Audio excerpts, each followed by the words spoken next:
Welcome to the Inside Story. I am joined today by John Brown. John, how you doing today? I'm well, Billy. How are you? I'm doing well. You have a very interesting story. You've done a couple of stories on this issue here, but we have this Jesus painting. It's been at the center of controversy at the U.S. Merchant Marine Academy. Now, this painting was apparently removed. It was on display, and we'll get into how long it was on display there at the Academy for a very long time. It was apparently removed during the Biden administration and placed in the basement of the Academy. Let's start there. Why was this painting removed? Well, the painting, which is called Christ on the Water, and I'll get into it later about what that all means. It was removed from its spot where it had been for 76 years. It's called the Elliott M. C. Room, and it was a historic part of their. It used to be their chapel, and it was where they would have their honor board meetings. They would have administrative meetings and others. It was a very prominent place.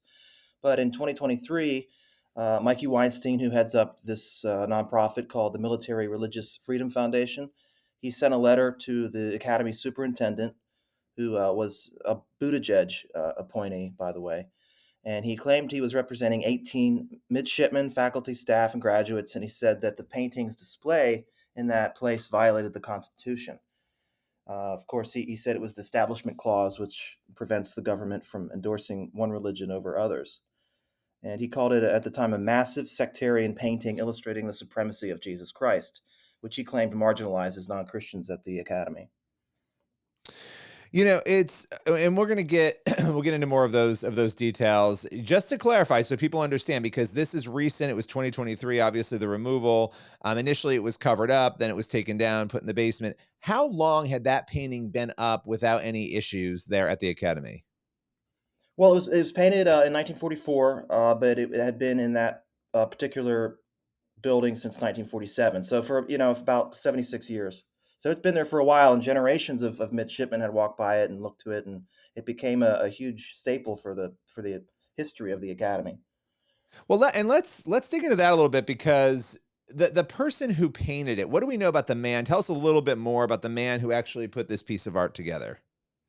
That was Lieutenant Hunter A. Wood, and he was a merchant mariner who served during World War II. And the painting's massive. It's 10 feet by 19 feet, and it shows Jesus standing over a lifeboat full of sailors or merchant mariners, and it was actually inspired by experiences that some of those guys went through in World War II. Uh, if you read some of the history of it, they're not entirely sure, but they think it was based on a real event that happened when these guys got their boat torpedoed in the Indian Ocean during the war.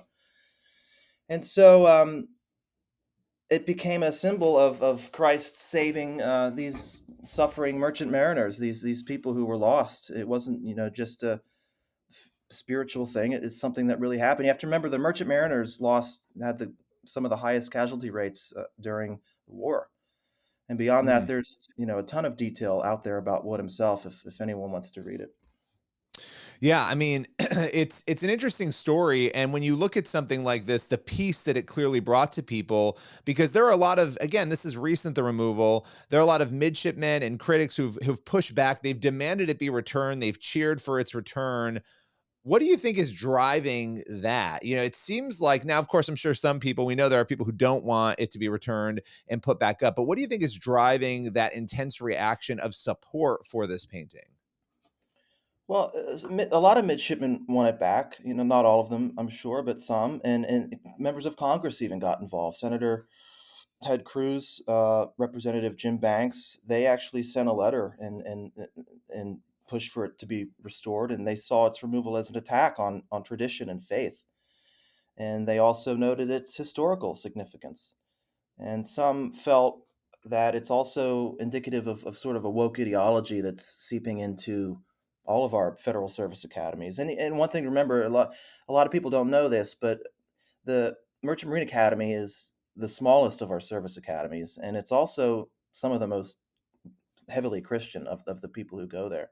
A lot of those guys are there not for glamour or glory, and it's very hard blue collar work, and so it's not it's something that I think draws Christians more than some maybe some of the other branches.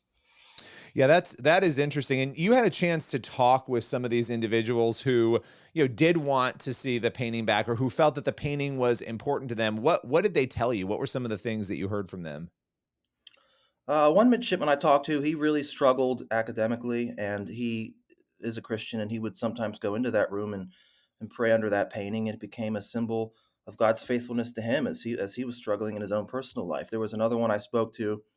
They used to have honor board meetings, which there's basically a form of a trial for some of these guys, and they saw that as a symbol of God taking care of them, even during some of the most stressful times at the school there.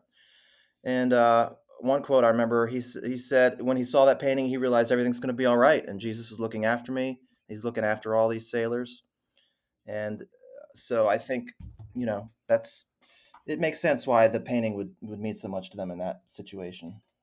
Yeah, no, absolutely. And I wanna kind of come back to the complaint that led to the removal, which you talked a little bit about.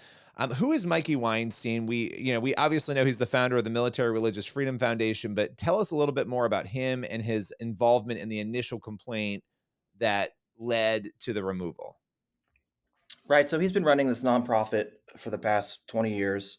He said he went to the Air Force Academy, and he's devoted his work to pushing back against any sort of religious representation in military situations. He's complained about Bibles being on tables in the VA. There was one story I did where someone at the VA had a sign on their desk that said "Not today, Satan." So he complained about that and had that removed. So he's willing to do certain things that otherwise might not people might not think to do, but he cares. He desperately pays attention to the details. I'll just put it that way. So he's obviously had a strong reaction to those who have wanted to see the painting restored, for those who believe it should be on display. What has he said? He said, he called them Christian nationalist insects. He called the midshipmen who cheered that painting cowards. Secretary Duffy actually went viral recently because he went down there and he called for the painting to be brought back up, and the midshipmen all cheered him, and he was very upset about that. He used very vulgar terms to attack Duffy.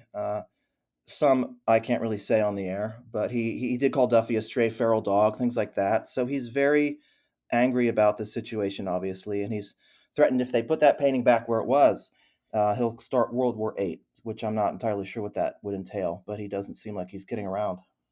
Well, yeah, and I don't know what happened during the other wars that we don't know much about in between there, but that is interesting. And where do things stand as we sort of round this out to a close? And we're going to include the links in the description so people can read these stories and get more in-depth information on all the questions and the responses you've had here. But where do things stand right now with the painting? They are trying to decide whether, well, they're not going to move it back to where it originally was. That's probably not on the table, but there are some other places on the campus where they could move it. And there's a Christian fellowship there of midshipmen, and they want it moved to, it's called the Ackerman Auditorium, where a lot of them have to go, and that's their preferred solution. They actually sent a petition to the administration explaining why that painting means so much to them, and that's where they want it. So hopefully they'll come to a solution here soon, and that Mikey Weinstein will not go to war with them over it. Well, I appreciate you, John, breaking this all down. We'll have you back to talk about the painting once a decision has been made. Appreciate your time today. Thank you, Billy. Everyone else, make sure you head on over to the Christian Post, and we'll be back here with another episode of The Inside Story next week.